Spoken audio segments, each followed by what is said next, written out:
Pemirsa, untuk mengetahui hasil rapat pimpinan DPR terkait surat yang disampaikan DPP PKS terkait pemecatan Fahri Hamzah sebagai kader mereka, kita bergabung dengan reporter Priscila Dauhan dan juru kamera Budi Manurung dari Gedung DPR Senayan, Jakarta.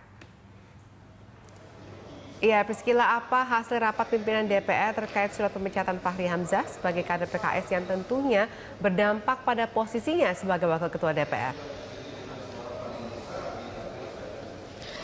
Iya, Vale, setelah rapat pimpinan yang berlangsung pada siang tadi, hasilnya adalah rapat pimpinan tersebut nantinya para pimpinan DPR akan membentuk tim kajian hukum khusus untuk kemudian mengkaji nasib dari Fahri Hamzah berikutnya.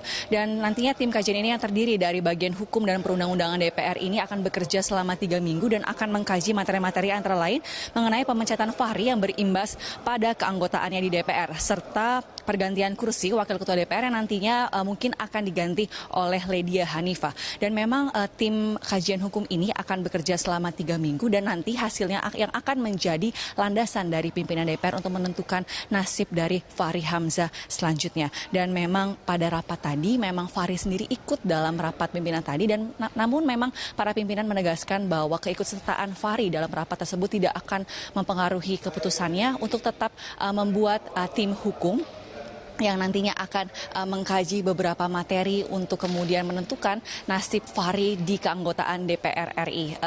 Vale. Ya, sebelum ada keputusan, apakah artinya hingga kini Fahri tetap menjalankan tugas sesuai jabatannya sebagai pimpinan DPR, Cila? Ya, benar sekali, Vale, bahwa memang sebelum nantinya akan ada putusan resmi dari rapat paripurna DPR nantinya, Fahri akan tetap bekerja sebagai Wakil Ketua DPR, dan memang Fahri pun hingga kini pun yakin bahwa memang dirinya tidak membuat kesalahan dalam selama menjalankan tugas sebagai kader PKS, dan dia pun masih yakin bahwa dirinya akan tetap menjabat sebagai Wakil Ketua DPR. Namun memang jika kita berbicara mengenai segi dari PKS sendiri, memang PKS memang menegaskan bahwa partai ini akan tetap berwenang menggeser Fahri meski pemberhentian Fahri sebagai anggota memang tidak bisa dilakukan karena mengingat bahwa Fahri sudah menggugat PKS ke Pengadilan Negeri Jakarta Selatan. Dan memang PKS juga akan membuat tim hukum yang nantinya akan menjadi alasannya untuk kemudian berdebat dengan keputusan dari tim hukum yang dibuat oleh pimpinan DPR. Dan memang PKS juga hingga kini pun masih menunggu jawaban resmi dari DPR terkait surat yang telah mereka kirimkan pada Jumat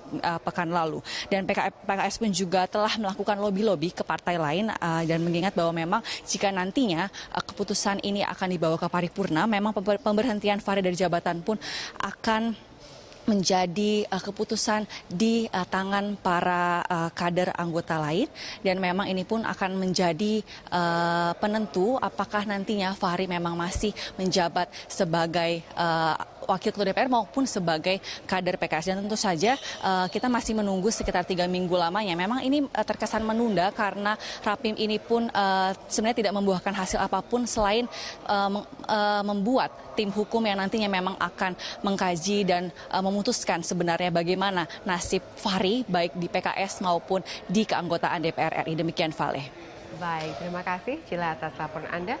Misalnya reporter Priscila Dauhan dan juru kamera Budi Manurung melaporkan dari Gedung DPR Senayan, Jakarta.